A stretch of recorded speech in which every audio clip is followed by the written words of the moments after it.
सजग असलेलं एकमेव व्यासपीठ भारत न्यूज 44, बातमी तीही बिनधास्त। पोलिसांचा वापर करून महाराष्ट्रामध्ये तणाव निर्माण करण्याचा प्रयत्न केला जातो। हे दुर्दैवी आहे, हे दुर्दैवी आहे, हे दुर्दैवी आहे। जे काय होत आहे ते फक्त राजकारणासाठी केलं जात आहे। हे अतिशय वाईट आहे। व्यापाऱ्यांना भव्य मोर्चा काढला होता, तेव्हा का नाही अडवलं? तेव्हा का नाही अडवलं? कोणी कायदा आणि सुव्यवस्था बिघडवेल अशी परिस्थिती निर्माण करू नये हे ठीक आहे। आंदोलनालाच बंदी आणणं पाठवल्या गेल्या आहेत। प्रश्न हा, आधी एक आंदोलन झालं ते का नाही रोखलं? हे मुद्दामून केलं जाते। निवडणुका डोळ्यासमोर ठेवून अमराठी मराठी वाद खेचवण्याचा प्रयत्न आहे। मी परत एकदा सांगतो, कुठल्याही भाषेविषयी, कुठल्याही जातीविषयी, कुठल्याही धर्माविषयी दुस्वास असणं, द्वेष असणं, दुराग्रह असणं हे आमच्या हृदयातच नाही आहे। हा महाराष्ट्र धर्म सगळ्यांना बरोबर घेऊन चालणार आहे।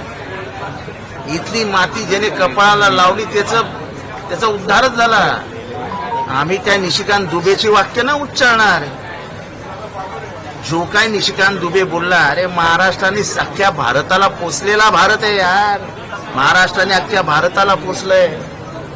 इन्कम टॅक्स, जीडीपी, ते बजाज असो, टाटा असो, बिर्ला असो, गोदरेज असो, की अगदी अडाणी असो नाही तर अंबानी असो, त्यांना या मातीने मोठं केलं। या मातीने त्यांनी ना जात बघितली, ना पात बघितलं, ना पंथ बघितला। या महाराष्ट्राने सगळ्याला मोठं केलं। तुम्ही आज आम्हाला सांगता तुम्ही आमच्या पैशावर जगता म्हणून? अरे आमच्या पैशावरती अख्खा भारत जगला असं आम्ही म्हणणार नाही। हा आमच्या महाराष्ट्राचा विशाल विशाल हे जे विशाल आहे ना आमचं, त्या विशाल हृदयात नाही सगळं निघालं। तुम्ही आज हृदयावरती आमच्या थुंकतात, हे म्हणतात की आम्ही पोचतो म्हणून तुम्ही जगतात। अरे मराठी माणूस कुठे असा झालेला नाही। शिवरायांची भूमी आहे पाहिजे तसं होत नाही सरकारकडून। काय सरकार करायला लावतंय, हे सरकार करायला लावतंय। या सरकारला मराठी वाद पेटवायचा आहे, हिंदू मुसलमान पेटवायचा आहे, ओबीसी मराठा पेटवायचा, निवडणुका जिंकायच्या आहेत बस। महाराष्ट्र धर्म, महाराष्ट्र सन्मान, महाराष्ट्राचा अपमान।